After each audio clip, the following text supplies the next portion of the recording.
ኦሪት ዘዳግም አንድምታ ትርጓሜ ምዕራፍ 4 ተራ ቁጥር 25 ለአድማጮች እንዳይበዛ ከሁለት ተከፍሎ ነው። ስናደምጥ ግን ከተራ ቁጥር 1 ጀምረን ያለፈውን አድምጠን ይህን ስናደምጠው ታሪኩም ምስጢሩም ይገባናል። ተራ ቁጥር 25 ወለእመ ወለድክሙ ደቂቀ ወአዋልደ ወደቂቀ ደቂቅክሙ ወጐንደይክሙ ላዕለ ምድር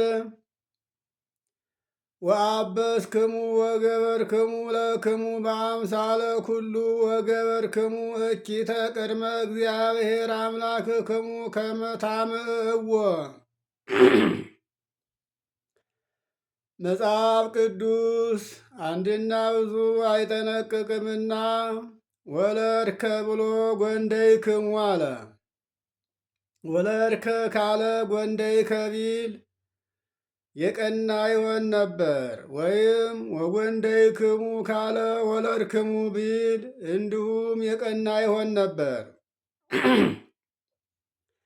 ወንዶችንና ሴቶችን ልጆች ብትወልዱ የልጅ ልጅም ብታዩ በዚህ ዓለም ብዙ ዘመንም ብትኖሩ በሁሉ አምሳል አድርጋችሁ ጣዖት ሰርታችሁ ብትበድሉ ታሳዝኑት ዘንድ በፈጣሪያችሁ በእግዚአብሔር ፊት ክፉ ሥራ አትስሩ።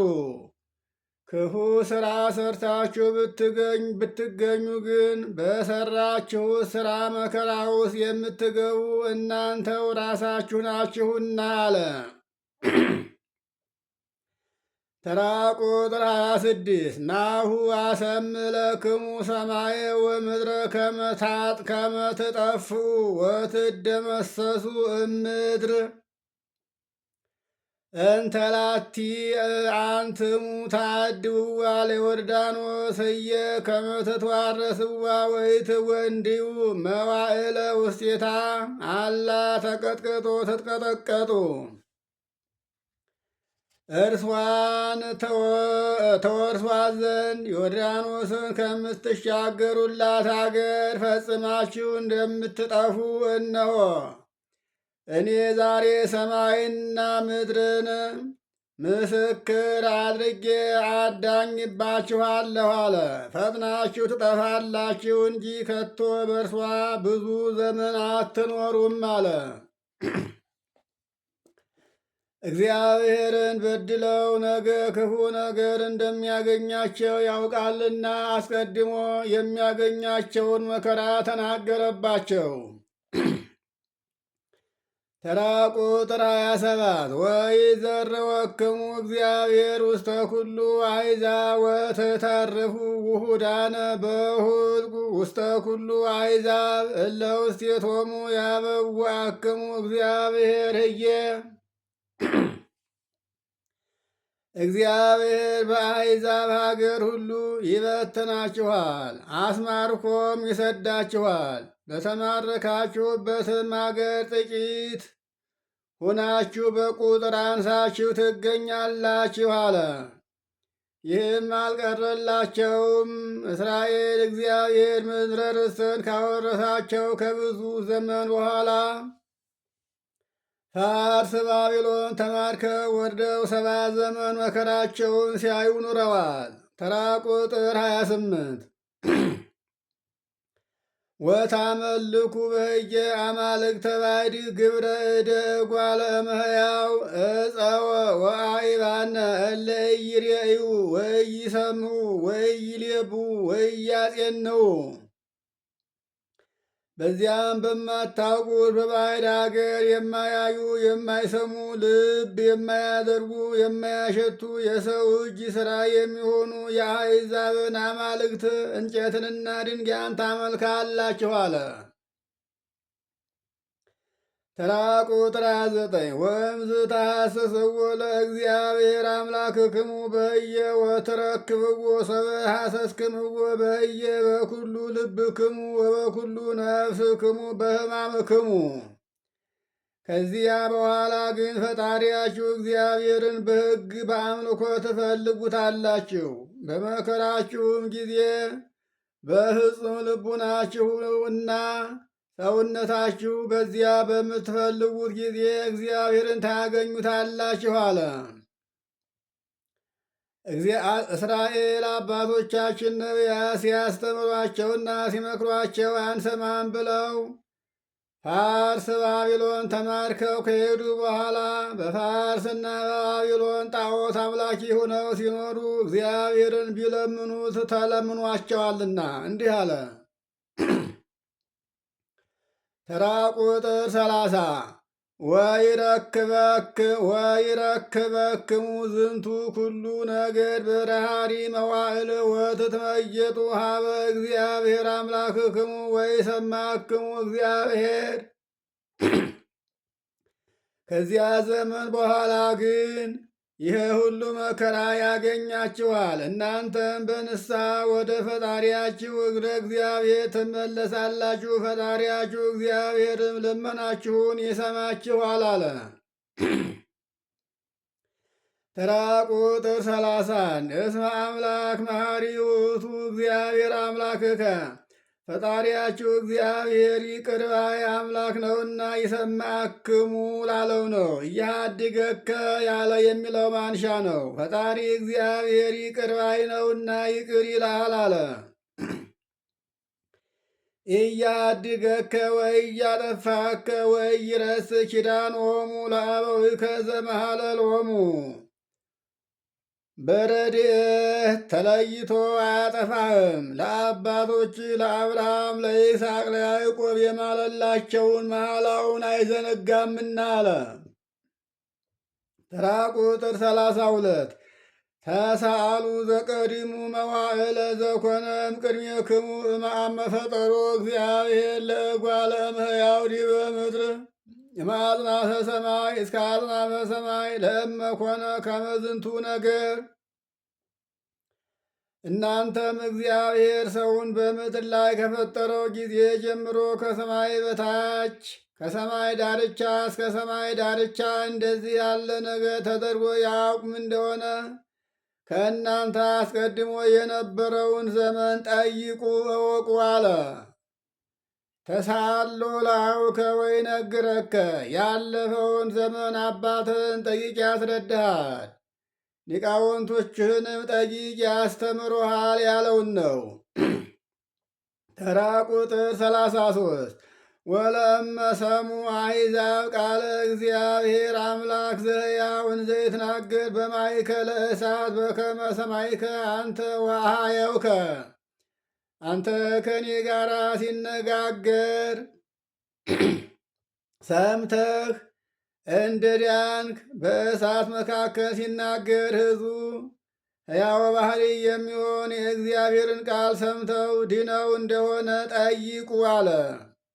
ሙሴና እግዚአብሔር በደብረ ሲና ሲነጋገሩ እስራኤል ይህን ቃል እየሰሙ የነበሩበት ተራራው ደብረ ሲና በጨለማ ተውጦ እሳት እየነደደበት በእሳቱ መካከል ሙሴና እግዚአብሔር ሲነጋገሩ እስራኤል ሰምተው በዚህ ተረብሸው ደንግጠው እንደነበረ ይህን ሲነግራቸው ነው።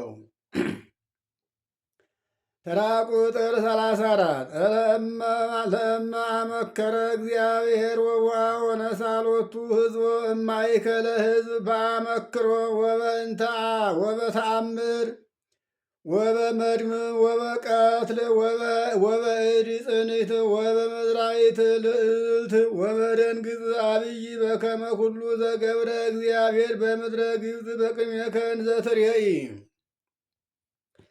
እግዚአብሔር በጠላቶቻቸው መቅሰፍት አምጥቶ እንደተፈታተነላቸው አባቶቻችሁ ሰምተው ያውቁ እንደሆነ ጠይቁ። ዛሬ ግን አንተ አየህ። ዛሬ ግን አንተ እያየህ እግዚአብሔር በፊትህ ግብፃውያንን በመፈታተን ፍጹም ተአምራትን በማድረግ ሰውን ሁሉ በሚያስደነግጥ በ9 መቅሰፍት በ10ኛ ሞተ በኩርና በ11ኛ ስጥመት ግብፃውያንን አጥፍቶ ወገኖቹ እስራኤልን ከግብፅ አውጥቶ ወደ ኤርትራ እንደወሰዳቸው ጠይቁ አለ።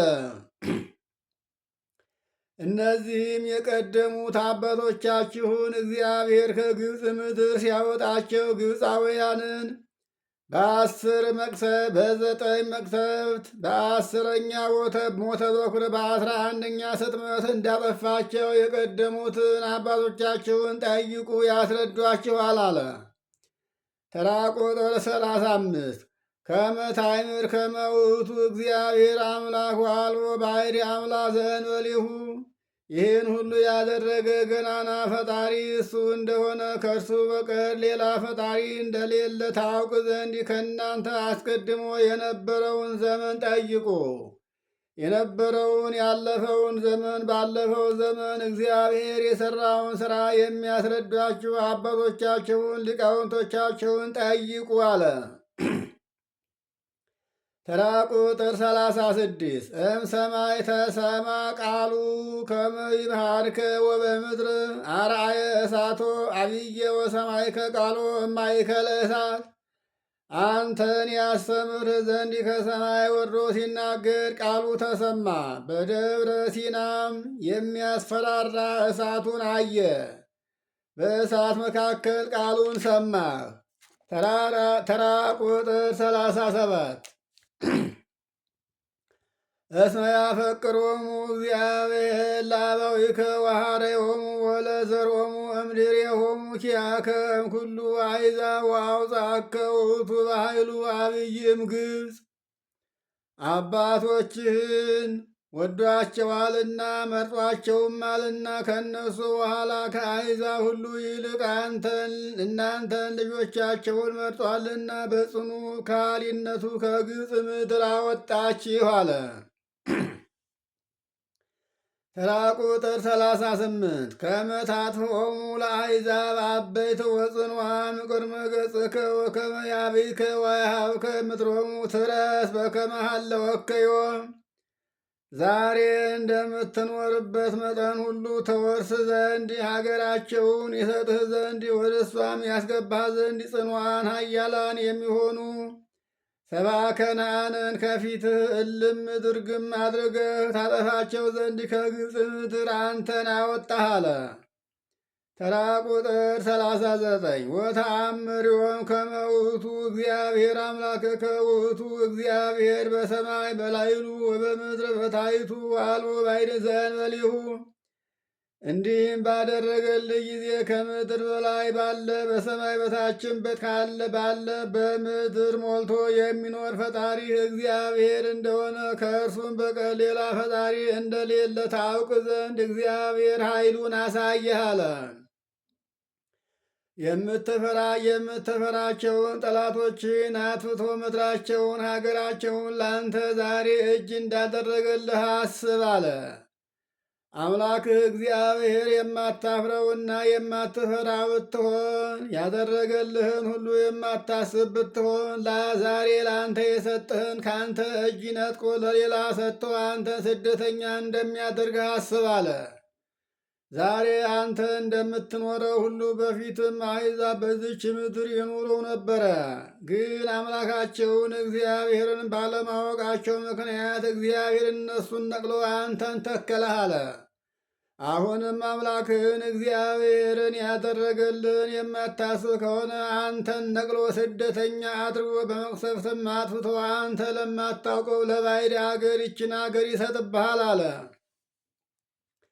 ተራ ቁጥር 40 ወቀቡ ትእዛዞ ወኩነኔሁ ዘየዝክሙ አነ ዮም ከመ ሰናይ ይኩንክሙ ወለውሉድክሙ እምድሬክሙ ወከመ ይኑህ መዋዕሊክሙ ውስተ ምድር ዘይሁበክሙ እግዚአብሔር አምላክክሙ በኩሉ መዋዕል። ረድኤቱን ይሰጣችሁ ዘንድ ሰናይ ቢል ረድኤቱ ይሰጣችሁ ዘንድ ከእናንተም በኋላ ለልጆቻችሁ ይሰጣቸው ዘንድ ፈጣሪያችሁ እግዚአብሔር በሚያወርሳችሁ በከነዓን ምድር ብዙ ዘመን ያኖራችሁ ዘንድ ዘመናችሁም ይበዛ ዘንድ ዛሬ እኔ የማዛችሁን ትእዛዝ ይህንን የታምልክንና 9ኙን ሕግጋት ጠብቁ አለ። የታምልክ ማለት ሌላ ከእግዚአብሔር ውጭ ሌላ ባዕድ አምላክ አታምልክ ነው። በሰው እጅ የተሠራ ጣዖትን አታምልክ፣ በቤትህም አታስቀምጥ። የአምላክን የእግዚአብሔርን 9ኙን ሕግጋት ጠብቅ አለ። ተራ ቁጥር 40 ወይእታምረ ፈለጠ ሙሴ 30 አህጉረ በማይዶተ ዮርዳኖስ መንገለ ሰርቀ ወር። ሙሴም ያን ጊዜ በዮርዳኖስ ማዶ በፀሐይ መውጫ አንጻር 3 አገሮችን ምስካይ ለየ። ምስካይ ማለት ሳያውቅ ነፍስ የገደለ ሰው የሚጠጋባቸው ሀገሮች ማለት ነው።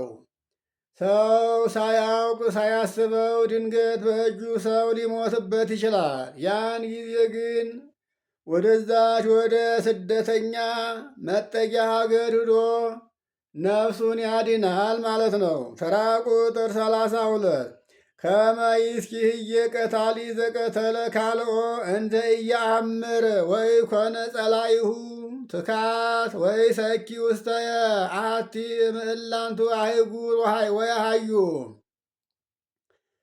ወደዛች አገር ሄዶ ይዳን ሲል ነው። ሳያውቅ ከመጀመሪያውም ጥላቱ ባላጋራው ሳይሆን ሰውንም እገላለሁ እመታለሁ ብሎ ሳያስብ ለወፍም ለዛፍም ለሌላም ዓላማ አድርጎ ባደረገው ነገር ድንገት ሰው የገደለ ሰው ቢኖር ከእነዚያ በአንዲቱ አገር ተማጽኖ ይድን ዘንድ 3 የመማፀኛ ሀገሮችን ሙሴ ለየ።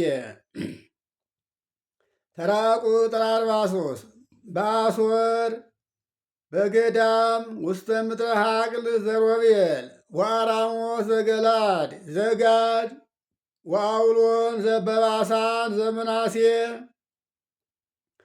እነዚህም ሀገሮች የሮቤል ዕጣ በምትሆን በምድረ በዳ ያለች በባሶንና የጋድ ዕጣ በምትሆን በገላድ ያለች አራሞት ናቸው። በምናሴ ዕጣ ያለች በባሳን በምናሴ ዕጣ በባሳን አንጻር ያለች አውሎን ናት። እነዚህ ሀገሮች 3ቱ ሁሉ ሳያውቁ በድንገት ሰው በእጃቸው የጠፋባቸው ሰዎች ወደ እነዛ ሀገር ሄደው ተማጽነው እንዲኖሩ ነው። እየተማጸኑ እንዲኖሩ ነው። ወአውሎን በባሳን ለምናሴ ባሶር ለነገደ ምናሴ መማፀኛ ናት። በገለአድ ያለች አራሞትም ለነገደ ጋድ መማፀኛ ናት። በባሳን ያለችው አውሎንም ለነገደ ምናሴ መማፀኛ ናት። ተራ ቁጥር 44 ዝንቱ ውእቱ ሕግ ዘአዘዞሙ ሙሴ በቅድሜሆሙ ለደቂቀ እስራኤል። ሙሴ የእስራኤልን ልጆች በፊታቸው ያዘዛቸው ሕግ ይህ ነው። ያዘዛቸው ሕግ ይህ ነው። ያለፈውን የሚመጣውን የታዘዘው ሕግ ይህ ነው። ተራ ቁጥር 45 ወዝንቱ ውእቱ ትእዛዝ ወኩነኔ ወፍትሕ ዘነገሮሙ ሙሴ ለኩሉ ደቂቀ እስራኤል በገዳም ወፂኦሙ እምድረ ግብፅ። እስራኤል ከግብፅ ሀገር በወጡ ጊዜ በምድረ በዳ ሳሉ ሙሴ ለእስራኤል ልጆች ሁሉ ጠብቁ ብሎ የነገራቸው ፍትሑ ሕጉ ትእዛዙ ይህ ነው። ይህም ፍትሕ የታምልክ ወኩነኔ 9ኙ ቃላት ናቸው።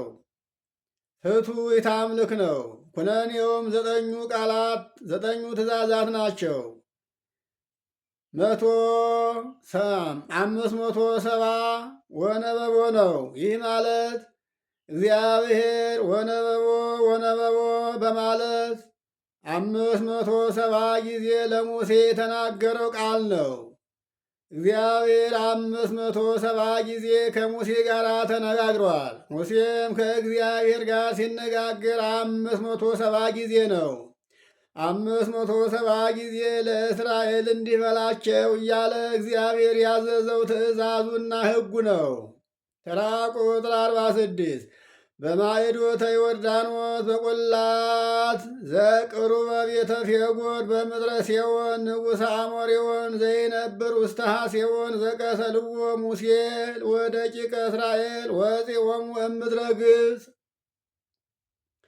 ይህንም የነገራቸው ከግብፅ አገር ከወጡ በኋላ የእስራኤል ልጆችና ሙሴ የገደሉት በሐሴቦን የሚኖር በአሞሬዎን ንጉሥ በሴዎን አገር በጣዖት ቤት አቅራቢያ በቈላው ሳሉ ዮርዳኖስን ሳይሻገሩ ነው። ተራ ቁጥር 47 ወተዋረሱ ምድሮ ወምድረ አግሂ ወምድረ አግሂ ንጉሠ ባሳን ክልኤቱ ነገሥተ አሞሬዎን እለ ይነብሩ ማዕዶተ ዮርዳኖስ መንገለ ሰርቀ ፀሐይ። የሴዎንን ምድሩን ወረሱ፣ የባሳንንም ንጉሥ የዐግንም ሀገር ወረሱ። እነዚህም በፀሐይ መውጫ አንጻር ባለው በዮርዳኖስ ማዶ የሚኖሩ ሁለቱ የአሞሬዎን ነገሥታት ናቸው። ተራ ቁጥር 48 እምአርወኢር እንተ ማዕዶተ ፈለገ አርኖን እስከ ደብረ ሴዎን ዘኤርሞን በአርኖን ወንዝ ካለችው ከአርወኢር ጀምሮ የኤርሞን ዕጣ ክፍል እስከምትሆነው እስከ ሴዎን ተራራ ድረስ ያለውን ወረሱ። የሁለቱን ነገሥታት አገር የወረሱ የኤርሞን ክፍል እስከምትሆነው እስከ ሴዎን ተራራ ድረስ ሂደው ተጉዘው ነው። ተራ ቁጥር 49 ወኩሎ አረባ ለማዕዶተ ዮርዳኖስ ዘመንገለ ሰርቀ ፀሐይ ዘመተይተ አሴዶን ዘቦ መንደቅ ቅጥር ግቢ ካለባት ከአሴዶን በታች በፀሐይ መውጫ አንጻር ያለች የዮርዳኖስን ምዕራቧን ሁሉ ወረሱ። አረባ ዘዮርዳኖስ ይላል። በዮርዳኖስ አጠገብ ያለ አረባ የተባለውንም ሀገር ሁሉ ወረሱ ማለቱ ነው። ኦሪት ዘዳግም ምዕራፍ 4 ከተራ ቁጥር 25 ጀምረን እስከዚህ ያለው ተፈጸመ። አሁን የምንቀጥለው ኦሪት ዘዳግም ምዕራፍ 5 ይሆናል። ይቆየን።